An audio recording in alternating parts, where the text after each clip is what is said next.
नमस्कार, आप देख रहे हैं डीडी न्यूज। मैं हूं आंचल गुलाटी गुंबर। आगे बढ़ने से पहले एक नजर सुर्खियों की तरफ। दिल्ली चुनाव से पहले भाजपा ने आम आदमी पार्टी के खिलाफ पोस्टर जारी कर बताया भारत की सबसे भ्रष्ट और बेईमान पार्टी। पोस्टर के जरिए गिनवाए केजरीवाल के झूठ के वायदे। प्रयागराज में होने वाले महाकुंभ के लिए तैयारियां जोरों पर। मुख्यमंत्री योगी आदित्यनाथ आज फिर तैयारियों का लेंगे जायजा। नए साल के जश्न को लेकर दिल्ली और मुंबई समेत देश भर में सुरक्षा के कड़े इंतजाम। दिल्ली में राजीव चौक मेट्रो स्टेशन पर 9 बजे के बाद बाहर निकलने पर पाबंदी।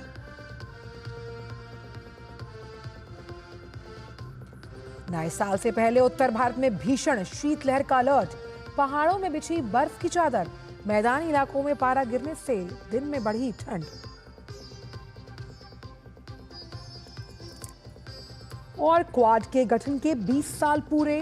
सदस्य देशों के विदेश मंत्रियों का आया संयुक्त बयान। कहा, आपदा प्रबंधन से शुरू हुआ सहयोग रणनीतिक साझेदारी के रूप में हुआ तब्दील।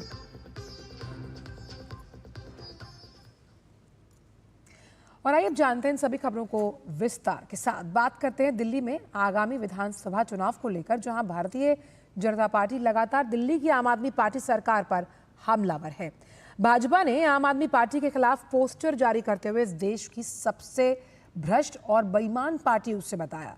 भाजपा ने कहा कि भ्रष्टाचार विरोधी आंदोलन से जन्मी आम आदमी पार्टी भारत की सबसे भ्रष्ट पार्टी साबित हुई, जिसके शीर्ष नेतृत्व पर शराब घोटाला मामले में गंभीर आरोप लगे हैं।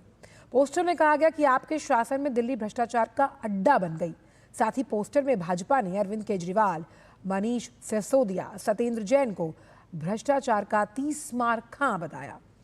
भाजपा कार्यालय के बाहर लगाई गई पोस्टर प्रदर्शनी में अरविंद केजरीवाल के झूठे वायदे को #फर्जीवाल के झूठे वायदे के रूप में गिनवाया गया, जिसमें दिल्ली के स्कूल वर्ल्ड क्लास बनवाए जाएंगे, 24 घंटे पानी मुहैया करवाया जाएगा, 5 साल में यमुना को सुंदर बनाने, दिल्ली को प्रदूषण मुक्त करने जैसे वायदे गिनवाए। साथ ही पोस्टर के जरिए आपकी #1 रैंकिंग का सच सामने लाया गया, जिसमें दिल्ली देश में किन किन मामलों पर नंबर 1 पर है वो बताया गया। इसमें वो मामले क्या हैं? वो है भ्रष्टाचार, वायु प्रदूषण, जल प्रदूषण, कचरे का पहाड़, tanker mafia, school drop out जैसे मामले शामिल हैं। पोस्टर में केजरीवाल को कई मुद्दों पर भागने का आरोप लगाते हुए भगौड़ा केजरीवाल कहा गया।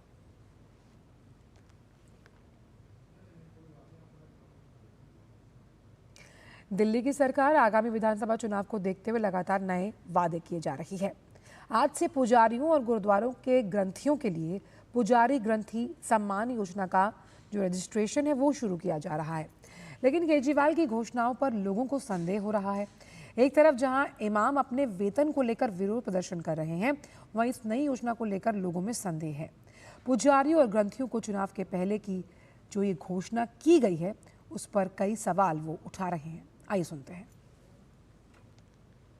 संत समाज की बहुत लंबे समय से ये मांग रही है कि जिस तरीके से मस्जिद के मौलानाओं को और मदरसे के जो मौलवी हैं उनको केजरीवाल की तरफ से जो है 18,000 रुपए या उनको निरंतर दिए जाते थे, अब केजरीवाल ने जो है पुजारियों को भी देने की घोषणा की है। लेकिन जिस समय ये समय को देखते हुए पता लगता है साफ कि ये जो है केजरीवाल जी जो है चुनावी रेवड़ियां बांटने में माहिर हैं। अब चुनाव का समय देखते हुए जब उनको लगा कि अब से केवल तुष्टीकरण करने से काम नहीं चलेगा, हिंदुओं को भी अपने साथ लाना पड़ेगा, तो इसलिए उन्होंने इस प्रकार की घोषणा की है। ये जो है केवल चुनावी स्टंट ज्यादा है और वास्तव में जमीन पर जब इस योजना को उतारेंगे तो इसमें काफी समय लगेगा। ये सरकारें गुरुद्वारे और मंदिरों के लिए करती हैं, तो ये तो सलाह का योग होएगा अगर ये दे पाते हैं तो। और ये केवल एक वोट लेने का ढंग है तो वो नाजायज है। और मैं आपसे कह चुका हूं कि उसमें सुप्रीम कोर्ट को दखल देना चाहिए और ये सरकारें जो चीटिंग करती हैं उससे पब्लिक को बचाना चाहिए। और इसी पूरे मुद्दे पर ज्यादा जानकारी के साथ हमारे संवाददाता धीरज कुमार जुड़ गए हैं। धीरज, अब से 2 दिन पहले हमने दिखाया था कि किस तरह से जो मस्जिदों से जुड़े हुए इमाम हैं उनकी तनख्वाह पिछले 18 महीनों से नहीं दी गई। लेकिन अब चुनावी फायदे के लिए जिस तरह से आप पार्टी पुजारी और ग्रंथी सम्मान योजना लेकर आई है, इसमें कितनी सच्चाई है? और जब आपने ग्राउंड रिपोर्ट तैयार की तो आपको कितनी जगह पर पेच फंसता हुआ नजर आ रहा है?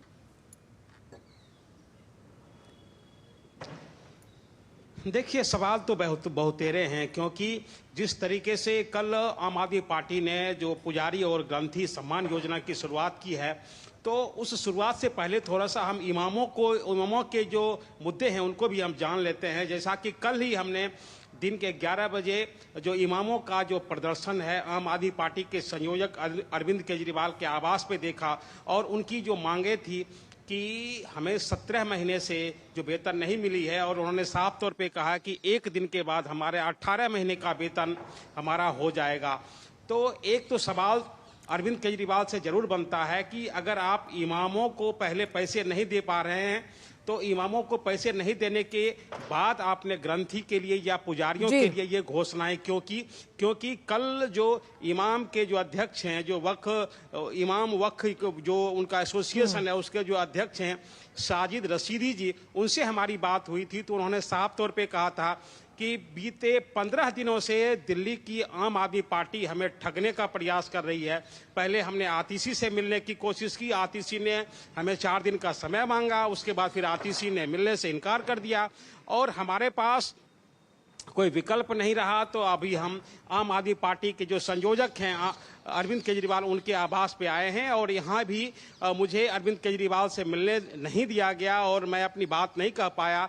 और जैसा कि मैंने कल भी अपनी रिपोर्ट में बताया था कि जबरन उन इमामों को वहाँ से हटाया गया, क्योंकि जो पूर्व मुख्यमंत्री का जो आवास है वो व्यस्तम इलाकों में से एक है। तो पूरी की पूरी खबर ये है कि इमाम को 17 महीने की या 18 महीने की सैलरी नहीं दी गई। इसके बरक्स पुजारियों को और ग्रंथियों के लिए 18,000 रुपये प्रति महीने की घोषणा कर दी। अब देखिए, इससे कई सवाल सामने आते हैं। जो सबसे बड़ा सवाल ये है कि अब वही पुजारी और वही ग्रंथी कह रहे हैं कि आपने इमामों के लिए 11 साल पहले ये 18,000 रुपये देने की घोषणा की प्रत्येक महीने की, और मेरी घोषणा में आपको 11 साल क्यों लग गए? पहला सवाल तो ये है। दूसरा सवाल इन पुजारियों का या ग्रंथियों का ये है कि अभी तक आपने 58,30,90,000 रुपये जो इमाम को दिए हैं, लेकिन मुझे अभी तक आपका एक पैसा मेरे खाते में नहीं आया है। तो पुजारियों का और ग्रंथियों का साफ तौर पर यह कहना है कि आपको मेरे ऊपर भरोसा नहीं है, आपके ऊपर मेरा भरोसा नहीं है। अगर आप इस घोषणा को शुरू करना चाहते हैं तो पहले हमें 2 महीने का जो पैसा है, 2 महीने की जो हमारी सैलरी है वो हमारे खाते में डालें। अभी जिस जगह से आम आदमी पार्टी के संयोजक ग्रंथी और पुजारी योजना की शुरुआत करने वाले हैं, जो कि हनुमान मंदिर है कनॉट प्लेस का, वहां दिन के 11:30 बजे भारी संख्या में पुजारी और ग्रंथी जुटने वाले हैं, और आम आदमी पार्टी के संयोजक अरविंद केजरीवाल के खिलाफ बहुत से ऐसे सवाल हैं जिनके जवाब देने होंगे। लेकिन ये सवाल पोस्टर वॉर के जरिए भाजपा भी पूछ रही है कि जिस दिल्ली को वर्ल्ड क्लास बनाने का वायदा और दावा करने के लिए आम आदमी पार्टी राजनीति में आई थी, उन दावों और वायदों का क्या हुआ? जिस तरह से चुनावों से पहले उनकी पोल साफ तौर पर इस पोस्टर के जरिए खुलती हुई नजर आ रही है। जी, आप देखेंगे तो पूरी दिल्ली में इस तरीके का पोस्टर जो है वो आम आदमी पार्टी के खिलाफ बीजेपी की तरफ से लगाया गया है, जिसको कि एक नक्शा युद्ध कहा जा रहा है। और इन पोस्टर वार में बीजेपी ने अरविंद केजरीवाल के बीते 11 साल के शासन के बारे में उनसे सवाल पूछे हैं कि आपने दिल्ली को वर्ल्ड क्लास सिटी का दर्जा देने का वायदा किया था, आपने कहा था कि दिल्ली को हम पेरिस बनाएंगे, दिल्ली को हम एक उच्चतम क्वालिटी का एक मॉडल शहर बनाएं, लेकिन दिल्ली का क्या हुआ? दिल्ली में जगह जगह पर कूड़े का ढेर है, जगह जगह पर कूड़े का पहाड़ है, और उन पहाड़ों को खत्म करने के लिए आपने क्या किया? दिल्ली की जो सड़कें हैं वो तंगहाल हैं, बेहतर सड़क बनाने का जो आपने वायदा किया था उसका क्या हुआ? दिल्ली को आपने बेहतर स्वास्थ्य देने की बात की, आपके मोहल्ला क्लिनिक क्या हुआ? आपके मोहल्ला क्लिनिक में क्यों पशुओं को बांधा जा रहा है? आपके मोहल्ला क्लिनिक में डॉक्टर क्यों नहीं है? आपके मोहल्ला क्लिनिक में दवाइयाँ क्यों नहीं है? और आपने जो वायदा किया था कि दिल्ली के स्कूलों को हम बेहतर स्कूल बनाएंगे, मॉडल स्कूल बनाएंगे, तो आप ये आम आदमी पार्टी ये बताए कि दिल्ली के स्कूलों में शिक्षकों की कमी क्यों है। तो ये जो सवाल है, आपने कहा था कि दिल्ली को हम बेहतर शहर बनाएंगे, फिर दिल्ली में प्रदूषण क्यों है, क्यों दिल्ली का जो प्रदूषण है वो बाकी शहरों से 25 गुना ज़्यादा है। और जैसा कि मैं आपको बताऊं कि एक शिकागो की एक रिपोर्ट आई है कि दिल्ली में जो लोग रहते हैं वायु प्रदूषण से वजह से उनकी उम्र 12 साल कम हो रही है। और विश्व स्वास्थ्य संगठन का ये दावा है कि दिल्ली में जो प्रदूषण का जो लेवल है, जो वायु सूचकांक है, वो बाकी शहरों से 25 गुना ज़्यादा है। तो ये सवाल हैं, क्यों आपने कहा ईमानदारी का पाठ दिल्ली की जनता को पढ़ाया था, आपके मुख्यमंत्री क्यों जेल गए, आपके उप मुख्यमंत्री क्यों जेल गए, आपके स्वास्थ्य मंत्री क्यों जेल गए। तो सवाल बहुतेरे हैं और इन बहुतेरे सवाल को बीजेपी ने अपने पोस्टर के जरिए दिल्ली में जगह जगह पे चिपकाया है। आखिर दिल्ली के लोगों की आय क्यों नहीं बढ़ी, दिल्ली के लोगों को रोजगार क्यों नहीं मिला। आपने दिल्ली से ढेर सारे वायदे किए थे, प्रदूषण मुक्त दिल्ली, सुंदर दिल्ली, उस दिल्ली का क्या हुआ। ये तमाम सवाल ये जो पोस्टर के जरिए भारतीय जनता पार्टी ने आम आदमी पार्टी से पूछे हैं। जी चलिए, तो ये भाजपा कार्यालय के बाहर जिस तरह से पोस्टर लगे हुए हैं, धीरज, सबसे पहले तो ये भी हम समझना चाहते हैं आपसे कि साफ तौर पर चुनावों से पहले इस तरह की कलई जब आम आदमी पार्टी की खोली जा रही है और जो दावे आम आदमी पार्टी आगे आने वाले चुनावों में दोबारा सत्ता पर काबिज होने के लिए करती है, ऐसे में जो ग्राउंड पर जब आप रिपोर्टिंग करते हैं तो जनता का जब मन आपने आंकने की कोशिश की तो किस तरह से आप उनके मन को पढ़ पाए?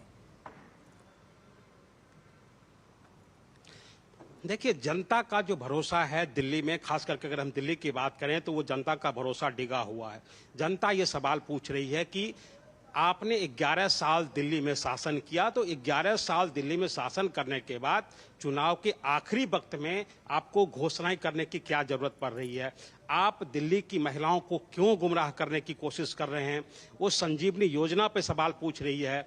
जो यहाँ के जो बुजुर्ग हैं, यहाँ के जो बूढ़े लोग हैं, वो स्वास्थ्य स्कीम के बारे में सवाल पूछ रहे हैं। आपकी तो 11 साल से यहाँ सरकार थी, फिर अभी आपको स्वास्थ्य के लिए स्कीम निकालने के लिए या आपको जो महिलाओं के लिए जो संजीवनी योजना निकालने की जरूरत क्यों पड़ी। ये योजना, ये स्कीम, इसका लाभ आप यहाँ की जनता को पहले भी दे सकते थे, लेकिन उनके पास कोई जवाब नहीं है। और उन्हीं का महकमा, उन्हीं का जो सरकारी विभाग है, चाहे दिल्ली का जो स्वास्थ्य विभाग हो या चाहे दिल्ली का जो महिला एवं बाल विकास विभाग हो, वही कह रहा है कि आप जो महिलाओं के लिए ये स्कीम घोषित करने जा रहे हैं या दिल्ली के जो 60 साल के बुजुर्गों के लिए आप मुफ्त स्वास्थ्य सेवा देने की बात कर रहे हैं, उसका नोटिफिकेशन कहाँ है। क्यों गलत तरीके से लोगों के पहचान पत्र आप हासिल कर रहे हैं। अगर आपको महिलाओं को फायदे देने हैं, अगर यहाँ के बुजुर्गों को फायदे देने हैं, तो आम आदमी पार्टी को पहले उसके लिए पोर्टल निकालना चाहिए, उसके बाद उसका रजिस्ट्रेशन होना चाहिए और उस पोर्टल को चलाने की जिम्मेवारी सहकारी महकमा के पास होना चाहिए, ना कि कोई पार्टी का कार्यकर्ता घर घर जाकर लोगों का डिटेल्स मांगता है। और डिटेल्स में वो केवल पहचान पत्र मांग रहे हैं। वो क्यों नहीं, अगर उनको पैसे देना चाहते हैं या उस स्कीम का उनको फायदा देना चाहते हैं, तो क्यों नहीं उनके आधार कार्ड के डिटेल्स लिए जा रहे हैं, क्यों नहीं उनके बैंकिंग डिटेल्स लिए जा रहे हैं। आखिर ये सवाल टाइमिंग को लेकर महिलाओं को गुमराह करने की एक कोशिश है। टाइमिंग को लेकर तो सीधी सी बात है, सवाल उठाया ही जा रहा है। लेकिन यहाँ पर कई चुनावी जो एनालिस्ट हैं उनका ये भी मानना है कि जो भी वायदे आप पार्टी करती है, उनके नेता करते हैं, वो उस पर पूरे नहीं उतरते। यानी कि आपने एक बार घोषणा कर दी वोट बैंक की राजनीति को भुनाने के लिए, लेकिन आप उन दावों और वादों पर खरे नहीं उतरते। एक तो ये, दूसरा क्योंकि यहाँ पर गुरुद्वारे और पुजारियों की बात हो रही है जो ग्रंथी हैं, लेकिन जो तमाम ग्रंथी हैं उनसे भी उनके एनालिस्ट का ये मानना है कि कई ऐसी कमेटीज़ हैं जहां सेवादारों और ग्रंथियों को उनके ज़रिए वेतन दिया जाता है, लेकिन उनका भी मानना है कि उन्हें केजरीवाल से उम्मीद ना के बराबर है। बिल्कुल आपने सही कहा। इन ग्रंथियों की बात कर ले या पुजारियों की बात कर ले, आपने पुजारियों के लिए घोषणा कर दी, आपने ग्रंथियों के लिए घोषणा कर दी, लेकिन जो सबसे बड़ा सवाल यह है कि दिल्ली में कितने मंदिर हैं और कितने पुजारी हैं, इसका आंकड़ा किसके पास है, और उस मंदिर के पास अगर उसके साथ 4 और अगर पुजारी हैं तो फिर उसको भी पैसे मिलेंगे या नहीं मिलेंगे, ये तो पूछने वाला सवाल है। आप ग्रंथियों की बात कर रहे हैं, दिल्ली में कितने ग्रंथी हैं, कितने जो हमारा गुरुद्वारा है उस गुरुद्वारा में कितने लोग काम कर रहे हैं, तो आप बिना नोटिफिकेशन निकाले और बिना जो चीजों को स्पष्ट किए हुए आप दिल्ली में जो चुनाव के आखिरी समय में आप घोषणा करते जा रहे हैं। तो ये कुल मिलाकर ये कहा जा सकता है कि इनका जो वायदा है या इनकी जो घोषणाएं हैं वो जनता की नजरों में स्पष्ट नहीं है या पुजारियों की नजरों में स्पष्ट नहीं है। आप देख सकते हैं कि ये केवल और केवल एक प्रयास है कि दिल्ली की जनता का जो वोट किसी तरीके से हासिल किया जाए, उनको गुमराह किया जाए, उनको किसी तरीके से वायदे में जो लोक लुभावन वायदे के जरिए उनको फंसाया जाए और वोट। चलिए आपको ले चलते हैं भाजपा दफ्तर, जहां से प्रवक्ता गौरव भाटिया इस वक्त प्रेस वार्ता कर रहे हैं। अरविंद केजरीवाल कट्टर बेईमान अब कैसे ढोंगी और फरेबी भी बन गए हैं, कुछ प्रमुख बिंदु आपके समक्ष रखते हुए मैं अपनी बात रखना चाहूंगा। और शुरुआत कई पहलू हैं इस प्रेस वार्ता के। सबसे पहले ये कह के करना चाहूंगा कि अब ये ढोंगी फरेबी कट्टर बेईमान पापी आपका कन्वीनर अरविंद केजरीवाल हमारे दिल्ली के बच्चों को भी नहीं बख्शेंगे। पूछ रहे हैं दिल्ली के बच्चे, केजरीवाल क्यों नहीं तुम सच्चे? और ये मैं इसलिए कह रहा हूं, राजनीति अपनी जगह है, लेकिन दिल्ली के बच्चों को ओछी घटिया गंदी राजनीति करते हुए उनका इस्तेमाल करना कोई अगर सीखे तो अरविंद केजरीवाल और मुख्यमंत्री आतिशी मार्लेना से।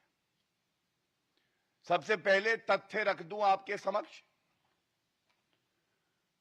30 दिसंबर 2024 को नेशनल ह्यूमन राइट्स कमीशन, राष्ट्रीय मानवाधिकार आयोग, ये एक आदेश पारित करता है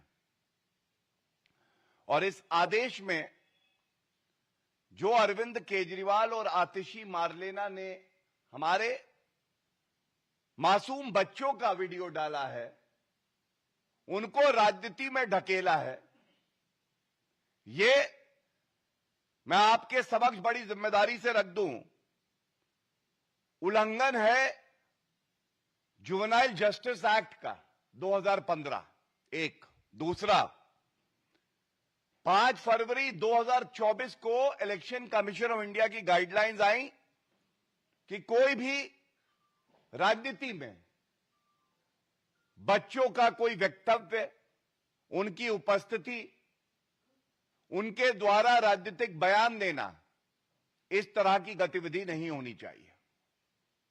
लेकिन बड़े भारी मन से मैं ये कहता हूं, और ये शब्द हैं नेशनल ह्यूमन राइट कमीशन के, जिसके मेंबर ने आदेश पारित किया है कि ये जो एक्स पोस्ट है आतिशी मार्लेना और अरविंद केजरीवाल की, बच्चों को राजनीति में घसीटते हुए उनका दुरुपयोग करके उनके भविष्य को अंधकारमय कर देने का यह कृत्य स्वीकारा नहीं जाएगा और तुरंत इस एक्स पोस्ट को हटाया जाए। एक्स पोस्ट को हटाया जाए, लेकिन जैसा मैंने कहा, ढोंगी और फरेबी, झूठे और मक्कार अरविंद केजरीवाल ने अभी तक इस एक्स पोस्ट को नहीं हटाया है। जो शब्द इस आदेश में हैं, मैं उसको आपके समक्ष रखना चाहूंगा। The participation of children in political campaign activities raises serious concerns. Raises serious concerns.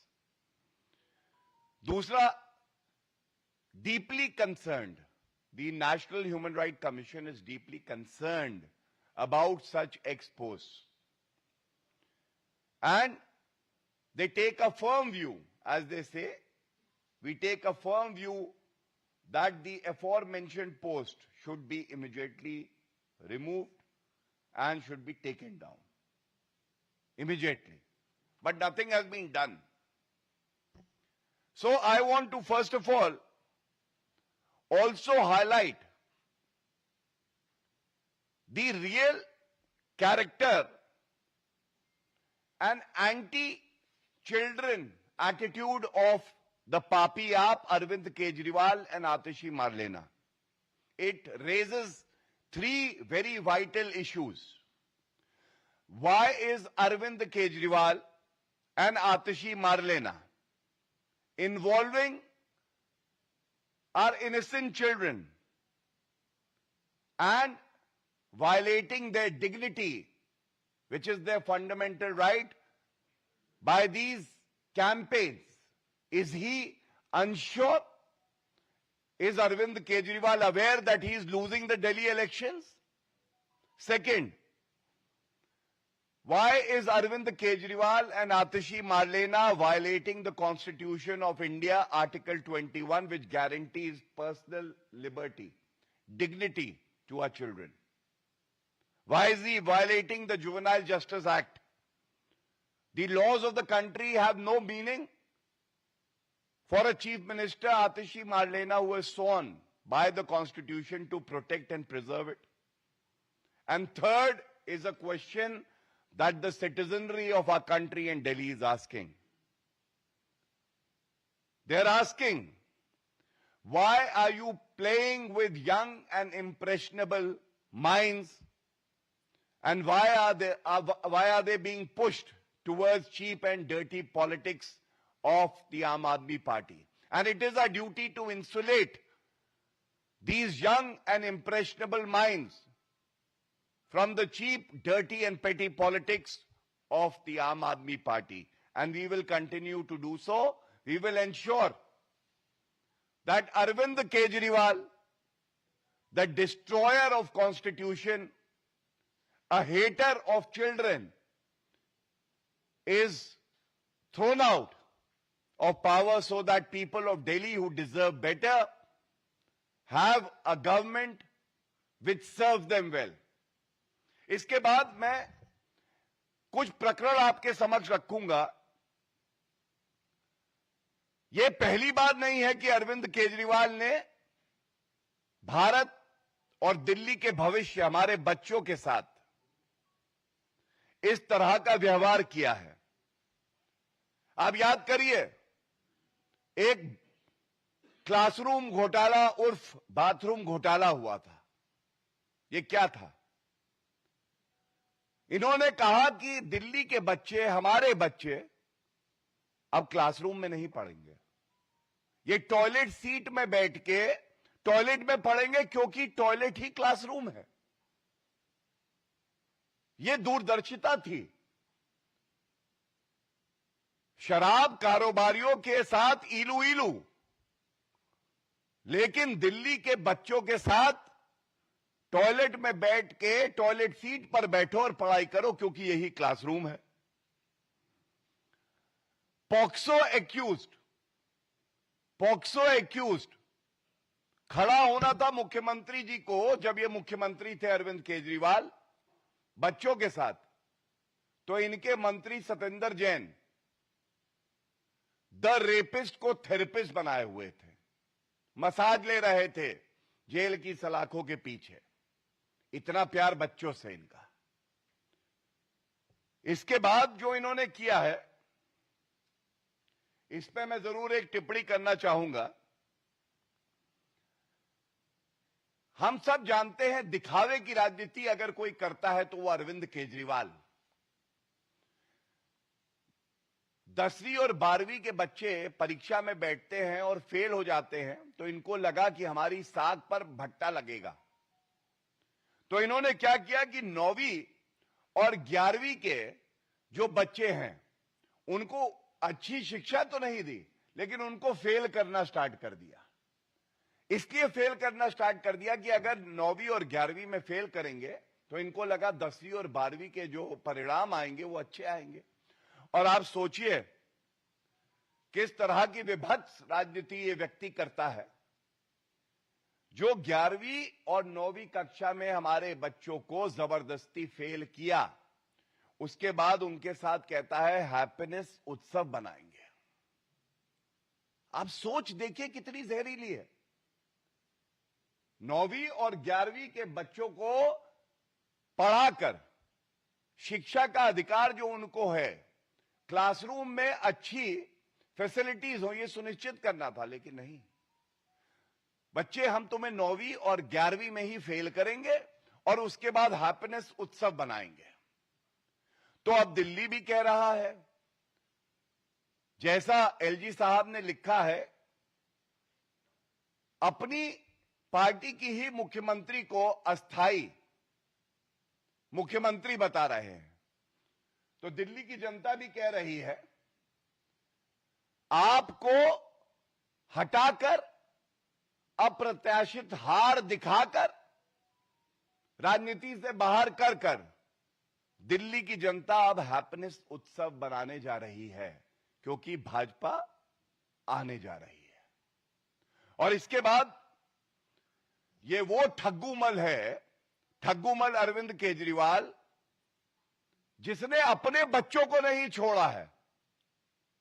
इसने अपने बच्चों की कसम ली कि मैं कांग्रेस पार्टी से सपोर्ट नहीं लूंगा, और उसके बाद पहली बार मुख्यमंत्री बने तो कांग्रेस के समर्थन से बने, और अपने बच्चों की कसम खा के उसको पालन नहीं किया। तो जो अपने बच्चों का सगा नहीं है, वो हमारे बच्चों के लिए कुछ सकारात्मक कार्य कैसे करेगा। और एक मैं आंकड़ा रख के इस बिंदु को समाप्त करूंगा। ये वो ठग्गूमल अरविंद केजरीवाल है, फरेबी, जो कहता था कि मैं 500 नए स्कूल दूंगा दिल्ली को। इसका रिपोर्ट कार्ड क्या है? फेल।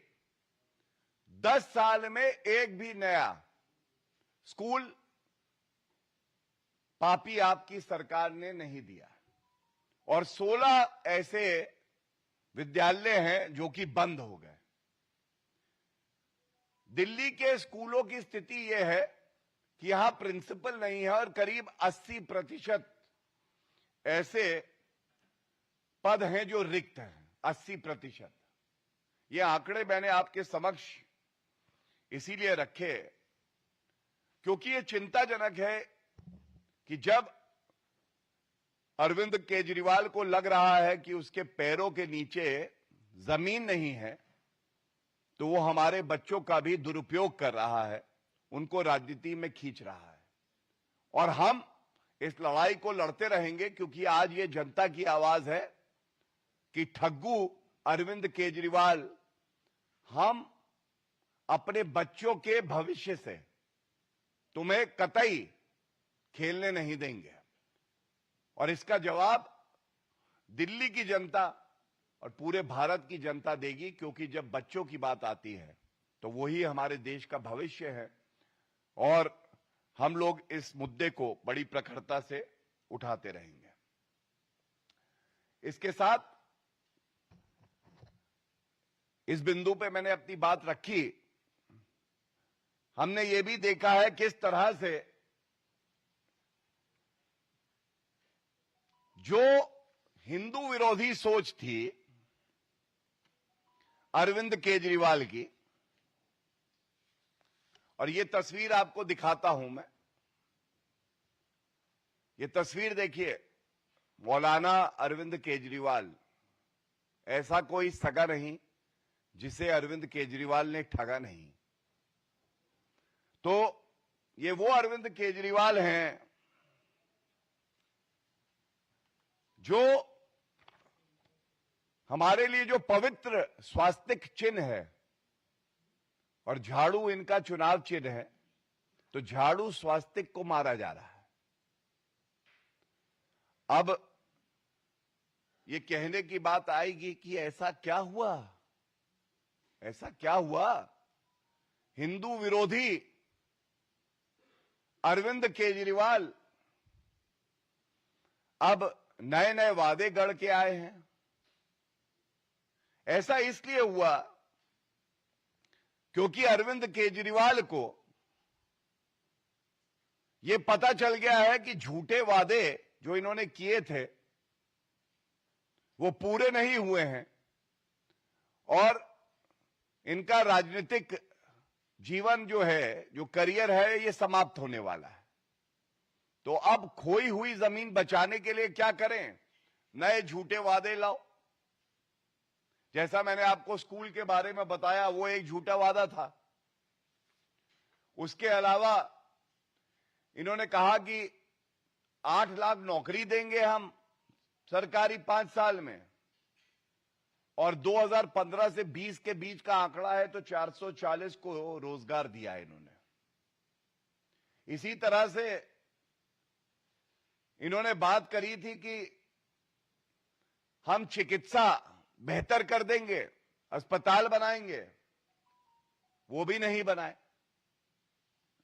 और आज जब ये झूठे वादे करते हैं और ये कहते हैं कि हम पुजारियों को, ग्रंथियों को 18,000 रुपए प्रति माह देंगे, तो एक सवाल आता है सबके मन में। अभी कुछ समय पहले तक आप शराब कारोबारियों से प्यार करती थी और मंदिरों के बाहर और गुरुद्वारों के बाहर शराब के ठेके दे रही थी। यही पापी आप, जो हमारे लिए पवित्र स्थल हैं, पूजा स्थल हैं, चाहे मंदिर हो चाहे गुरुद्वारा हो, उसके बाहर शराब के ठेके खुलवा रहे थे ये अरविंद केजरीवाल। और इसीलिए आज ये पूछा जाएगा, हिंदू विरोधी को कैसे याद आ गई सिखों की। मैं एक पंजाबी हूं, मैं भी आहत हुआ था। हमें भी बुरा लगा था कि दलाली करने के लिए जो पवित्र स्थल हैं, आपने उसको भी नहीं बख्शा। और यह कहना गलत नहीं होगा, चुनाव की बेला है, अरविंद केजरीवाल का नया झूठ का खेला है। चुनाव की बेला है, अरविंद केजरीवाल का नया झूठ का खेला है। और जनता ऐसा जवाब देगी कि ये भूलेंगे नहीं, क्योंकि जो अभी तक तुष्टीकरण की राजनीति करते थे, जो मौलवियों को कहते थे कि हम 18,000 रुपए प्रति माह देंगे, उनको भी ठग लिया और 17 माह से जो 18,000 रुपए प्रति माह देने थे वो नहीं दिया। तो ये जो ठग्गू मल अरविंद केजरीवाल हैं, झूठे, फरेबी, मक्कार। मैं देख रहा था इनका एक आज ट्वीट आया है, कह रहे हैं कि हम अच्छा काम कर रहे हैं। आपका रिपोर्ट कार्ड रखने का समय आया है अरविंद केजरीवाल जी। और आपने कितने वादे किए और कितने पूरे किए, ये सवाल हम पूछेंगे। 500 नए स्कूल बनाने थे, नहीं बनाए। 20 नए कॉलेज बनाने थे, नहीं बनाए। 15 लाख सीसीटीवी लगने थे, नहीं लगे। 5,000 नई डीटीसी बसें आनी थी, नहीं आई। 8 लाख नौकरियां देंगे, नहीं किया। 2 लाख शौचालय होने थे, नहीं किया। पूरे दिल्ली में वाईफाई होगा, नहीं हुआ। 1,000 मोहल्ला क्लिनिक बनाएंगे। मोहल्ला क्लिनिक की क्या हालत है हम सबको पता है। यमुना साफ कर देंगे, खुद मानते हैं कि यमुना साफ नहीं कर पाए। और इसीलिए यह कहना गलत नहीं होगा, भारतीय राजनीति में अरविंद केजरीवाल से ज्यादा झूठा, फरेबी, मक्कार नेता आज तक नहीं आया है। और जब अब समय आया है कि जनता के समक्ष अपना रिपोर्ट कार्ड रखे, बताएं बिंदुवार तरीके से कि कौन कौन से वादे पूरे किए। तो ये पुराने वादों की बात नहीं करते हैं, नए जुमले, नए धोखे, नया फरेब लेके आते हैं। और इसीलिए ये चिंताजनक है, ये आवश्यक है कि जनता इनको करारा जवाब देके इनको दिखाए कि झूठ बोलने वालों का भारत की राजनीति में क्या हश्र होता है। बहुत बहुत धन्यवाद। तो आप सुन रहे थे भाजपा के मुख्यालय से प्रवक्ता गौरव भाटिया की ये प्रेस वार्ता, जहां पर उन्होंने अरविंद केजरीवाल और आप पार्टी को आड़े हाथों लेते हुए साफ तौर पर कहा कि जो वादे और जो दावे उनकी पार्टी द्वारा किए गए हैं वो सरासर झूठ है, और किस तरह से बच्चों को राजनीति में खींचने का काम जो वो कर रहे हैं, जिसके लिए ह्यूमन राइट्स ने भी उन्हें कहीं ना कहीं कंडेम कर चुकी है। लेकिन अब उनके दावों की पोल खुलती जा रही है और साफ तौर पर कैसे अब इसका जवाब जनता अपने वोट से आने वाले इन विधानसभा चुनावों में देगी। फिलहाल इस बुलेटिन में इतना ही। दीजिए इजाजत। नमस्कार।